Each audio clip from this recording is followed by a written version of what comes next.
Donald Connery, and then we'll go back to the public officials, and next there will be Robert Farr.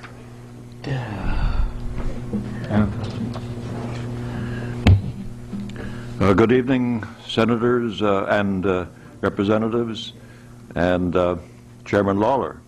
Glad you came. I'm here on Bill 348, recording interrogations. I'm a former foreign correspondent, author, investigator of wrongful convictions. I'm an advisor to the Center on Wrongful Convictions at Northwestern Law School. I've done such books as Guilty Until Proven Innocent, Convicting the Innocent, and I'm writing a history of miscarriages of justice with a good deal to say about Connecticut.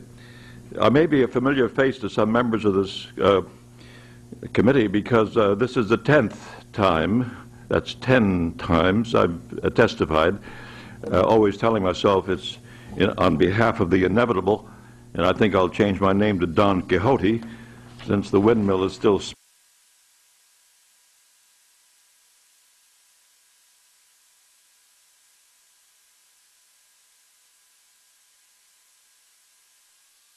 that Chris Morano, recent Chief State's Attorney, said in an interview a few years ago that interrogation recording is a wave that's coming across the country. Well, it sure is, as of recent years, 12 states and Washington, D.C. And I care too much about Connecticut to see that it will have the dishonor of competing with Mississippi and Alabama to be the last of the 50 states to abolish the secrecy of interrogation chambers.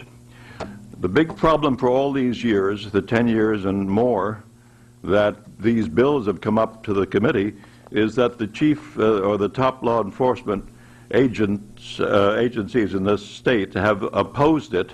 They did for a full decade.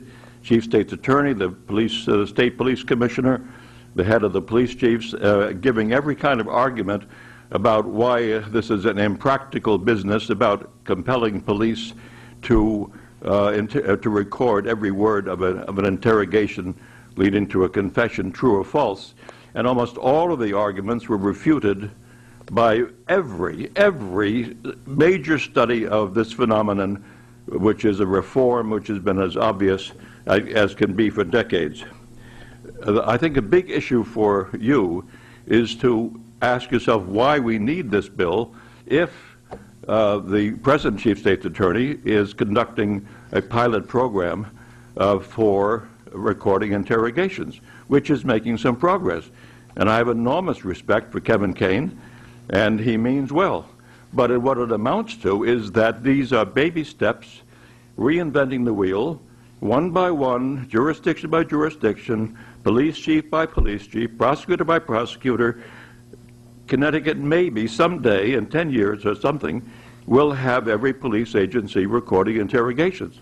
And that's taking too long in light of what's necessary to protect the innocent and ensure the conviction of the guilty. My time is up. Questions? Well, thanks again. How many years has it been that you've been up here doing well, this? 10 years. 10 years. 1996, I did an op-ed in the Hartford Courant. Yeah. I could have used the same argument I made here. It's nothing new, right, except that we have digital electronic means which are far more advanced, and Mr. Kane and his people are using those in the pilot program. But anyway, it's been a dozen years since the bills have been presented to the committee. Well, sometimes incremental progress is a good thing. I'm sorry? Sometimes incremental progress is a good thing. Well, I agree. This is true of all great causes. Yes. I would like a moment to read something that's just from the Providence Journal, which relates directly from what you're doing. I won't read you the whole newspaper, nor even this article, but this is the March 18 Providence Journal. This is from a neighboring state, Rhode Island. Headline, local federal law enforcement officials resist judge's call that they record their interrogations. The usual resistance in almost every state until they're dragged kicking and screaming to do what is in their best interest. This is about U.S. District Judge William Smith, who is at the forefront of a push to make sure that real-life law enforcement agencies record interrogations. Federal Judge Smith is instructing juries to view with caution police testimony about interviews that have not been recorded. And this is not by any means the first time that a federal judge or other judges have basically said to police agencies, why do you come into court without the interrogation recorded? Why do we have to have these suppression hearings? Why are we arguing about something which could easily be recorded? And obviously there's resistance in Rhode Island. I hope Connecticut will not resist it. I think this bill will be a driving force to get every police agency to quickly adopt recording. That's my message.